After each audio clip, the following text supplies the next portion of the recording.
Hello and welcome. This is Cheryl. Thank you so much for joining me today. I recently did an unboxing video with easycraftart.com, and in this video I'm going to try out the stamps that I had chosen from them.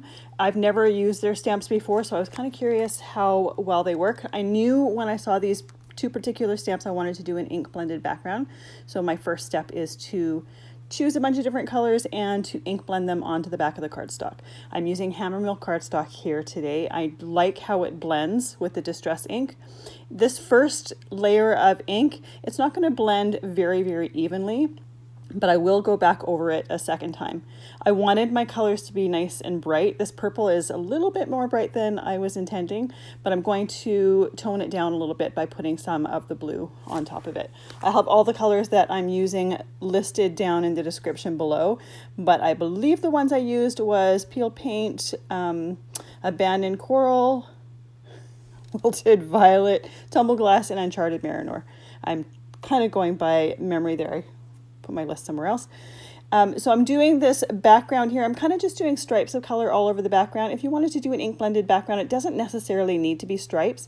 It could be however you want. You could even use a brayer to ink blend, but these blending brushes make it really quick and easy. I also like that these blending brushes have caps to them, so I don't accidentally get ink on my fingers when I am thumbing through them to try to find the right brush that I want. So I went over the colors once, and now I'm going to go back over from top to bottom and do those colors a second time. It's just going to make the inks much more vibrant, much more even. The first coat wasn't very even, so by doing it a second time I can even everything out and just get a better blend between the different colors. I'm going to do the flowers that I'm stamping on top of these as a silhouette in front of them, so they're just going to be nice and bright. So I want to have a nice bright background for stamping on top of. This first card here, I'm using all distress inks. The colors that I'm going to stamp, or the black that I'm going to stamp on top of it, is going to be distress ink. I'm curious how these stamps will take that ink. So the first thing that I like to do anytime I get a new set of stamps is I use a white eraser and I erase the stamping surface. Often when stamps are made, there's a release agent put in the mold so it resists ink, and by using an eraser on them, it removes that. It helps them to take ink a little bit better. You do want to take a brush or a soft cloth or something to remove the little eraser bits that will definitely accumulate. Those will affect your stamping image, so you want to remove those before you start to stamp. I'm going to use my Misti Stamping tool for this because I want to make sure that I'm able to stamp it a second time if by chance the stamps don't take ink very well and I need to get my image a little bit darker. I liked how these stamps came off of the backing. Sometimes when you get new stamps, they don't come off the backing really easily, but these ones came off fairly easily and quick. So I'm going to position the stamps where I want them to be. This particular piece of cardstock that I ink blended on is 4 1/4 by 5 1/2, and I know that I'm going to take some of the outside off. I'm going to trim it, but I'm waiting until I'm done stamping before I trim it so that I know exactly which sides I want to trim off of. So if my stems don't happen to go all the way to the bottom of the cardstock, that's okay, I can trim that. I'm going to close my Misti Stamping tool to make sure those stamps stick to the top window part of it, and then I'm going to ink the stamps with the ink.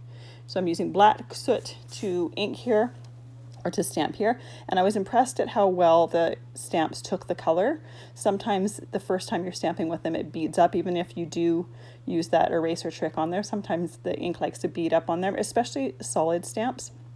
But it took the ink fairly well. The first stamping is pretty good. I'm going to do a second stamping anyways, just to make sure that I get a really nice solid black image on it. With these distress inks, you don't have to really let them dry too much between them. They do dry fairly quickly.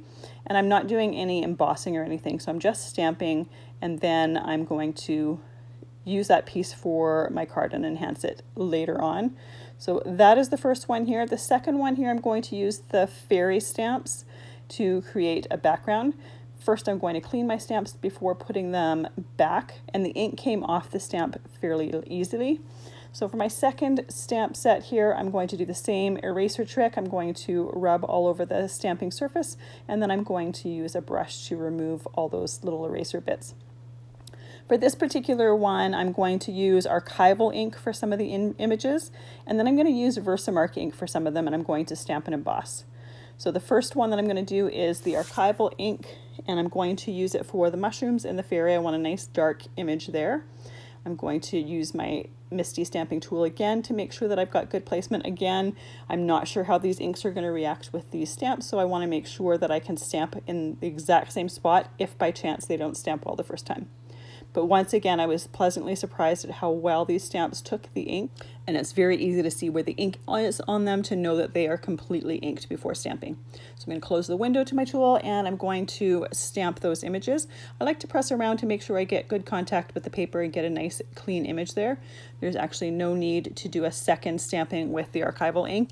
It created a nice crisp image just with one stamping, and once again the ink came off the stamps really easily. So the next one I'm going to do, I'm going to emboss these with gold embossing powder. So I want to do the little strip of stars or dust or whatever behind the fairy. I'm going to do the moon, and then I'm also going to choose one of the sentiments that comes with this set here. I'm putting them in different parts of the cardstock. Once again, the cardstock here is 4 1/4 by 5 1/2. I am going to trim this down, but once again, I wanted to make sure that I had completely stamped and inked first before blending it down. I'm using my Versamark pad to ink my stamps here. Versamark is a little bit harder to see exactly where it is on the stamp, but once you stamp it onto the paper, often you can see the glossy part of the Versamark, so you can see exactly where it's stamped. And once again, the stamp took the ink really well, and I only needed to do one stamping with this. I didn't need to do it a second time to make sure that it was completely covered. So I'll move my stamping tool to the side. I'm going to get some scrap paper, and I'm going to put some of that gold embossing powder over my Versamark images. Now, some of that gold powder does stick to the black Archival ink. Archival is an oil-based ink, and sometimes it takes a little while to dry. If you want to eliminate the gold powder sticking to it, you could use an embossing powder tool with it to kind of absorb that moisture so that embossing powder doesn't stick. It's easy enough for this particular image to just use a brush and brush it off.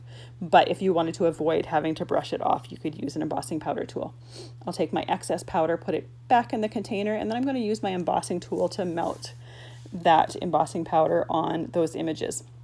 You do definitely need an embossing tool for this. A blow dryer will not work. A blow dryer will just dry the ink and blow the powder off.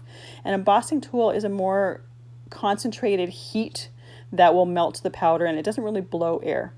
So for this particular card, I am going to trim it off before doing my ink blending, because I do want to make sure to get some darker color around the edge to kind of just frame the whole image. For my Wildflower ones, I can trim it afterwards after doing the ink blending. That's not necessarily to be done ahead of time. So for the second card, I'm using some more pastel colors. I'm using some Scattered Straw, Bundled Sage, Saltwater Taffy, I believe, Shaded Lilac, and Tumbled Glass. I am going to take some Uncharted Mariner and just do a bit of a halo around the outside just to give it a kind of framing again. And I'm going to blend the ink onto the cardstock in a different way from the first one. The first one was kind of stripes of color. This one I want the yellow glow around the moon and by the little fairy dust, and I'm going to do the colors kind of out from that, aside from the green grass that I wanted on the bottom. Once I have my yellow and my peachy color there, I'll do the Shaded Lilac color again around that, and then I'm going to go in and kind of fill in the blanks with the blue. This isn't the only way to do ink blending. You can do ink blending however you want, wherever you want those colors to go. It is your choice. For this particular image, I just thought it would look nice to have a glow around the moon and a glow with the stars. You could even use a smaller blending brush and have those areas a little bit smaller than what I've done. But it's nice to have that control over where those inks go. So once again, I am going to go and do the last bit with my Tumbled Glass, and I have that scrap paper there. These are the same blending brushes I used for my first card, and because those colors were so vibrant, I wanted to make sure to take off some of the excess ink so that I didn't accidentally get something really vibrant on my card piece. Ink blending is one of those things you can always add more, but you can't really take it away once it's down. So better to use a scrap paper and get some of the excess off before accidentally putting it on your piece and having to redo something. So I've got the main colors down here. I'm going to go with that Uncharted Mariner, and I'm just going to blend around the edges just to kind of frame it. I like the way this looks on a card. It's one of those steps that's not absolutely necessary. If you don't like to do it, you don't have to, but I like how it kind of frames everything in, and you don't really need to mat it with a different color. I am going to take these pieces and I'm going to mat them with black, just because they've got some nice stark black images on them, and I think that will frame it really nicely.